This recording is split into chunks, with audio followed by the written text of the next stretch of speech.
What are a few of the wildest crimes people commit? Such as this honey trapper who kidnapped her target and let it get out of control. Or this guy who showed up to a rap video shoot with a real gun instead of a prop gun. And then there's this ballerina who tried to do a hit and run, except the motorcycle she hit was still on her car. Let's get right to it, starting with number 6, the kidnapping honey trapper.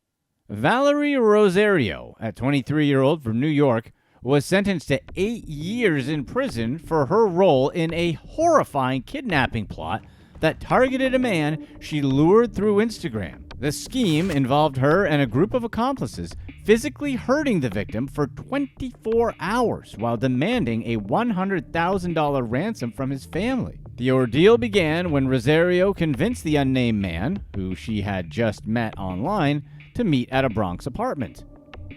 Once he arrived, 3 men stormed in, jumped him, then tied him up. What followed was a series of brutal acts that we aren't going to detail here, but suffice to say, it was pretty bad. The group then forced the guy to call his brother via FaceTime to demand the ransom. During the call, his brother watched as his kidnappers continued their ways. Police eventually found the man barely conscious in the back of a van in Queens in less than 24 hours, tied up and gagged. He had suffered a multitude of significant injuries all over his body. The terrifying incident left him hospitalized, but the court case against Rosario and her co-defendants moved forward. Rosario pleaded guilty to kidnapping and other charges as part of a plea deal. During the trial, Judge Felicia Menon expressed her shock at the severity of the crime, saying that what happened to the victim was reprehensible, which is a bit of an understatement. Rosario was initially considering changing her plea to not guilty and going to trial. She had fired her lawyer and said she wanted to withdraw her previous guilty plea to kidnapping and other charges. But if she had decided to proceed with the trial, she could have faced up to 25 years in prison, which she'd probably get. However, after discussions with her new attorney, she ultimately chose to stick with her original plea deal, which resulted in an 8-year sentence, which also included 5 years of post-release supervision. Her co-conspirator, Javier Vargas, was sentenced to 10 years for his involvement in the kidnapping, which seems somewhat light due to the severity of his actions. This case is definitely a reminder that whenever you meet someone online, you need to be very careful, since honey traps are becoming more and more popular. As a general rule, if it's free and a little too easy, you should probably have your antennas up. Number 5. The rap shoot that turned real. Jordan Silver, some wannabe rapper from Florida, was convicted of a serious first-degree crime that ended in tragedy after an incident went down during the shooting of a rap video. Silver had the dream of becoming a big hip-hop star and was working with this girl named Haley Cox, her boyfriend Eric Branowski, and an aspiring director named Giovanni Bosquez to shoot a video. What started as a staged production, because apparently rap videos aren't real, if you were unaware, took a turn when Silver brought a real weapon to the set for whatever stupid reason. The group had gathered to shoot a music video that involved a staged kidnapping, complete with prop weapons and other special effects. However, when Silver arrived on set, he brought along a real weapon instead, one that included a laser attachment, apparently not being able to possibly see how things could go wrong or why that was a bad idea. The part of the video they were shooting at the time was out in an open field. Cox, who was just there to help with production, was operating the camera when Silver unexpectedly lifted the weapon, pointed it at her, and discharged it. Silver then actively turned the weapon on Cox's boyfriend, Eric Branowski, hitting him as well and causing severe injuries to his chest and leg. Thankfully, he survived the ordeal and would later testify against Silver in court. In the end, there seemed to be no clear motive for Silver's actions. When a witness asked Silver why he did what he did, all he said was that he didn't know, and that was that. The director of the video, Giovanni Bosquez, said that Silver's actions weren't part of the plan and that the use of an actual weapon wasn't something that had ever been discussed during the filming process for obvious reasons. During the trial, there was some debate over who actually fired the weapon.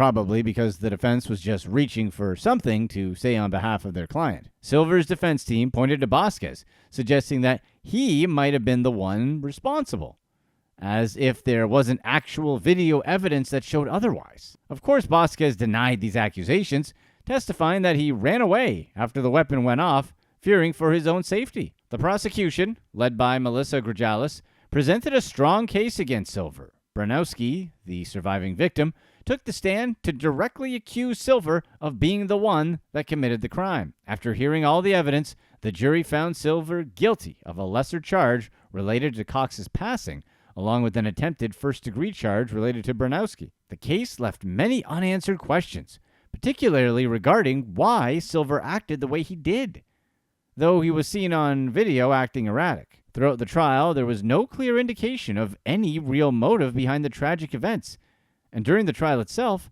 Silver didn't show any remorse. So now, he faces significant consequences for his actions, but as of the release of this video, has yet to be sentenced. He did try to appeal his conviction, but he was denied. So, while justice is being served, it doesn't really make anyone feel better about the fact that the whole thing really was about as senseless as it could be. And to make matters all the worse, Haley Cox was the mother of 2 young children who were ages 3 and 4 at the time, now have to grow up without their mother. Hopefully he goes away for a long, long time. Number 4, a porch with no home. Robin Swanger, the pride of Arnco, Georgia, was charged with felony theft after allegedly taking his neighbor's entire front porch. Yes, you understood that correctly. Swanger literally and allegedly took a full 8-foot by 10-foot porch worth about $3,000 from the property. The home it was attached to was no longer on the land for whatever reason, but signs warning no trespassing were clearly posted. Despite that, Swanger was accused of moving past them and just taking the porch. The porch was said to be well built, made from high-quality lumber, and definitely wasn't meant to be taken, hence the signs. Authorities didn't take the crime lightly either, pointing out that stealing something of that value, even if it appears abandoned, is still a serious offense. But this story didn't stop with just the porch theft. Police had been searching for Swanger for a few days in relation to the missing porch when they were called to his home for an entirely different issue: a domestic disturbance. That incident led to additional charges after a reported altercation where Swanger was allegedly throwing rocks at his own house while he was leaving. And as if things couldn't get more bizarre, the porch eventually reappeared upside down on the original property during the investigation. Authorities still haven't clarified how Swanger became a suspect in the first place, but he now faces multiple charges that could carry significant prison time. The case just leaves us with so many questions, such as, how did he even get the porch back to his place? Why did he want it so badly? And why was it even returned upside down? Number 3, going after everyone. Yu Zhu, a 42-year-old woman from Flushing, New York, was charged in a plot to hire someone to eliminate 2 people. She allegedly offered a combination of cash, crypto, and favors to have her lover's wife and daughter taken out. But things didn't go as she planned. Zhu, who worked as a masseuse in spas across several states, wound up involved in a complicated scheme. She turned to the dark web, where she thought she could find someone to carry out her plan. But what she didn't know was that the website she was using was fake. The thing was designed to lure people like Zhu and scam them. We don't exactly hate that. Even further, Zhu was completely unaware that her entire plot was also being tracked by Homeland Security. Apparently, the dark web wasn't as dark as she thought it was. Desperate to go through with her plan, she transferred Bitcoin and cash to a middleman, all while unknowingly dealing with scammers. When her suspicions grew, she sent threatening messages to the website's administrator, as if the dark web is going to care, not realizing she was only sinking deeper into trouble. Zhu's plan unraveled when federal agents tracked her transactions and online communications. She was arrested in Virginia and brought to New York to face charges. With a series of digital breadcrumbs leading back to her, The evidence against her piled up. As of the release of this video, Zhu is facing a long, tough road ahead, as she was denied bail and is awaiting her next court date. And what bad luck, right? It's funny that she thought she was being super anonymous and slick by being on the dark web. But not only was she getting scammed, she was also being tracked by the feds. Number 2. The wrong person. 3 men, including 2 brothers, are now facing federal kidnapping charges after mistakenly abducting the wrong person. Jeffrey and Jonathan Arista, along with Raymond Gomez, had allegedly planned to kidnap someone they believed owed them money. However, they accidentally grabbed the wrong guy outside his home. After forcing the unnamed victim into a white Dodge Charger with fake police lights, they took him to an Airbnb. Once there, they began a brutal interrogation. The group allegedly threatened the man with firearms and power tools to intimidate him, and even apparently went as far as waterboarding the poor guy in the bathroom. Despite the mix-up, they continued on their victim for a while, apparently entirely unaware they had grabbed the wrong person. But the mayhem didn't end there. After eventually realizing their mistake, the group drove to a business where their real target was located, planning to swap out their captive. However, their captive took a brave step.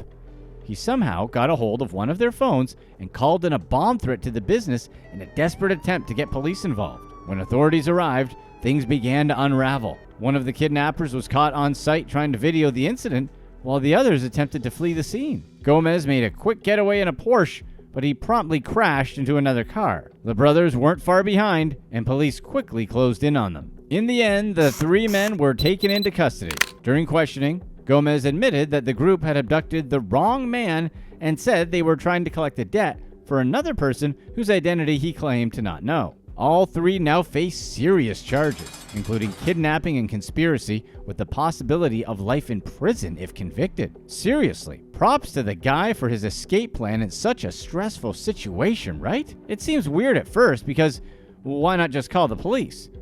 But his thinking was that a bomb threat would prompt a much faster response and would be taken more seriously than something that may be mistakenly seen as a prank. Number 1. Hidden attachment. Rebecca Mackenzie Tate, a 23-year-old professional ballroom dancer, was arrested after a shocking incident involving a motorcyclist in West Melbourne, Florida. According to reports, Tate was involved in a crash that left 34-year-old John Powell with severe injuries. But rather than stopping to help, she allegedly drove off with the motorcycle still attached to her car. Surveillance footage showed Tate pulling into a parking lot shortly after the crash, where she attempted to hide and remove the motorcycle that was apparently still stuck on the front of her vehicle. After making a phone call, she was picked up by some unknown person driving a black sedan and left the scene. Meanwhile, Powell was found in critical condition, lying in the middle of the road after the force of the crash caused his helmet to come off. Luckily, a DoorDash driver, Billy LeBlanc, spotted him and immediately stepped in to help. LeBlanc later shared that he was grateful to be there at the right time to assist. As of the release of this video, Tate is facing some serious charges, including leaving the scene of a crash and attempting to destroy evidence. Despite pleading not guilty during her court hearing, she was hit with a $15,000 bond for one charge and $2,500 for another.